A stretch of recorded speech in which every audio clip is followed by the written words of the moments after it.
The Right Side with Doug Billings. Hi, ladies and gentlemen. Welcome to the show, The Right Side. I'm Doug Billings. Glad that you're here. Thank you very much.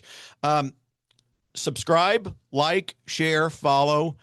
Subscribe over on YouTube at The Right Side, Doug Billings. You can find me over there. Prayerfully consider donating to the program at dougbillings.us. But I want to spend some time with you today thinking about a question that I think a lot of Americans have been asking themselves lately, whether they put it into words or not. And that is, as you look at the state of play in America, I think a lot of people are asking the question, are we still America? Now, before you answer too quickly, think about it. Let me explain what I mean. Because I'm not talking about whether the country still exists. Obviously, it does. I mean, the 50 states are still here. The Constitution is still here. The flag is still flying. I'm talking about something deeper. I'm talking about whether we still recognize ourselves. You know, it makes sense. I mean, these things are on my mind because America's getting ready to celebrate her 250th birthday. And I think about these things these days, the country that I grew up in. I was born in Kansas City, and I grew up in Grandview, Missouri. And every once in a while, something's out there that triggers a memory I have. Maybe it's hearing an old patriotic song. Maybe it's, seeing the flag flying in front of a school. Maybe it's watching a parade and the veterans and the people that are participating in it. Suddenly I'm transported back to a different time.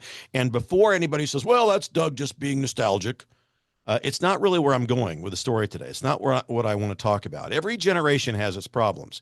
And the America of my childhood wasn't perfect, far from it.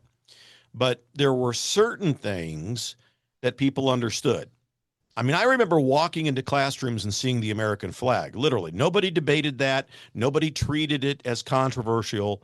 Nobody acted as though it was some kind of a political statement. It was just there. It was part of being American.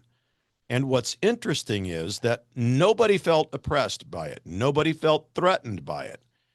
It was just understood that we lived in a country worth respecting. Now, maybe that sounds old-fashioned today, but I think it's worth asking, why has that changed? What happened? When did patriotism become something people felt obligated to apologize for? When did pride in America become something that required a disclaimer? Or when did the word pride become confused with the LGBTQ kook community? I've never really understood that.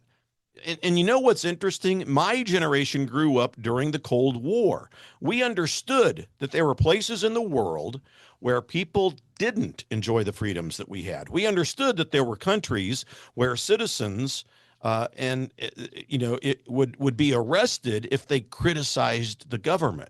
And we understood that there were countries where people risked their lives trying to escape. So, and maybe because we understood that and we talked about it when I was a kid, maybe my generation appreciated America differently than what people do today. Okay, we weren't taught that America was perfect. We were taught that America was exceptional. And I think that's the difference. One's a fantasy, the other is history. Now, I don't think somewhere along the way we kept those two separate. I think we confused those two ideas.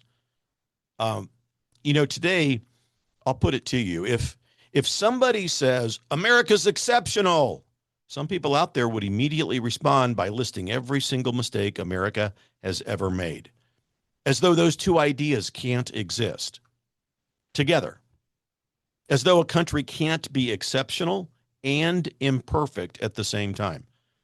And it's never made sense to me why people go down that road until lately. I understand that there's a certain segment of our population, mainly those people who are in the communist-socialist, formerly known as Democrat Party. They have a clear anti-American agenda, and I understand that they want to deconstruct and fundamentally transform America. I get it.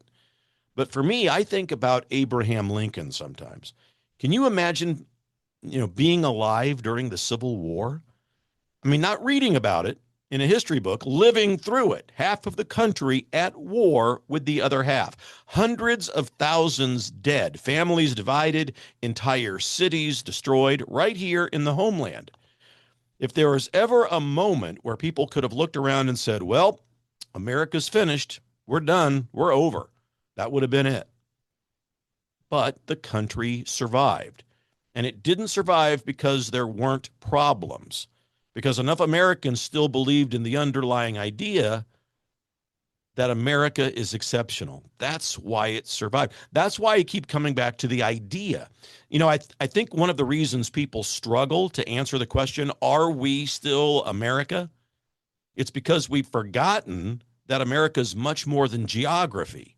America isn't just land, and it's not just borders. It isn't just buildings and highways, infrastructures and cities. Those things matter. They're important, but they're not the essence of the country. You get that. I mean, you're members of the most intellectually mature audience in all of Radioland precisely because you listen to the show. So I know you understand that. The essence of America is an idea. And actually, it's a collection of ideas. The idea that rights come from God, the idea that government serves the people, and the idea that freedom requires responsibility, or the idea that ordinary citizens are capable of governing themselves. Thank you very much. Those are the ideas that were revolutionary in 1776. And if we're being honest, they're still revolutionary today, folks. That's what the 56 founders gave us. Not perfection, a framework built around liberty. Now, here's the part that I've been wrestling with. Do enough Americans still believe in that framework?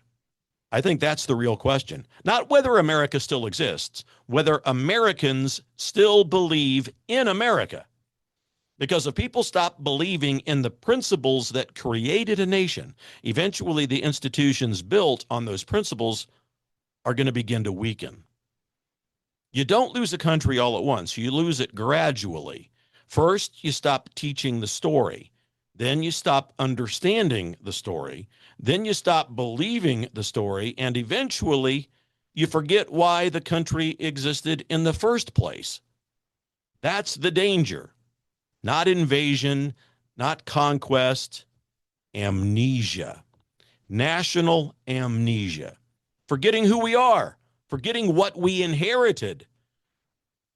One of the things that amazes me is how casually we sometimes treat freedoms that much of the world still desperately wants.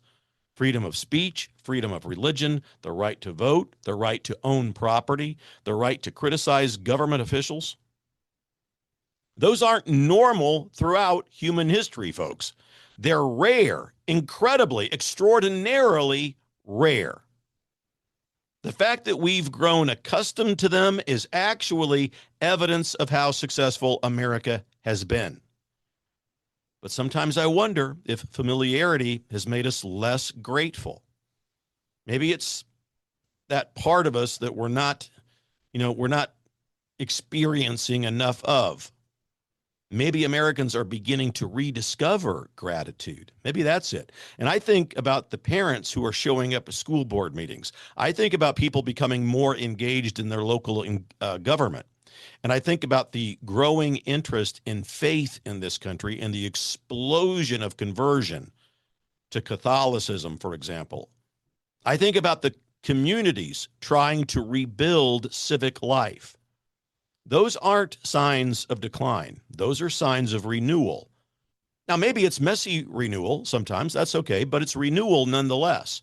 And that's why I don't share the same doom and gloom outlook that's become so popular today. Doom and gloom is the new business model for the podcaster class. Anybody can go buy a microphone on Amazon, set up a little shop there at home, and they can talk. And they can talk about how everybody's against us. The entire government is screwed. No, you can't trust anybody. They're all against us. We don't stand a chance.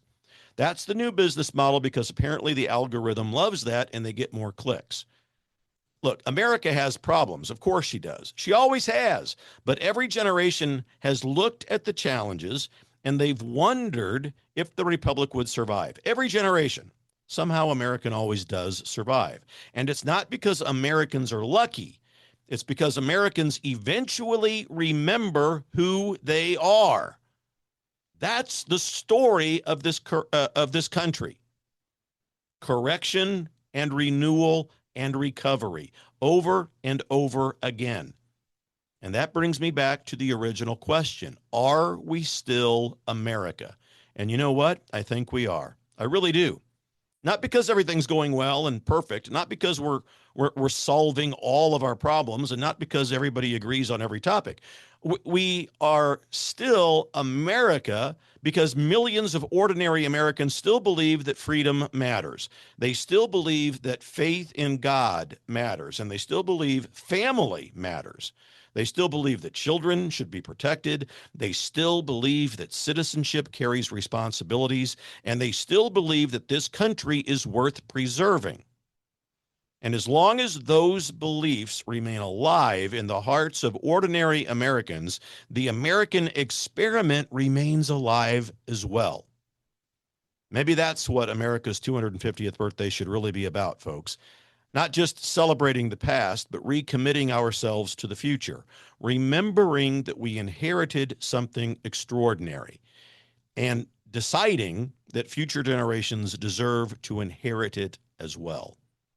Because none of us created America. We were blessed to receive her. So the question now is whether we're going to be good stewards of that inheritance. I think we will. I think Americans are remembering. I believe that the best chapters of this American story haven't even been written yet. I hope you believe that too. Give yourselves permission to believe it. Please like, share, and subscribe to this channel. If you're on YouTube, subscribe at The Right Side Doug Billings. Facebook, YouTube, X, all of it, Truth Social. And please prayerfully consider donating to the show at dougbillings.us. We're in this thing together, ladies and gentlemen. Believe it, for the Republic. Cheers. The Right Side with Doug Billings.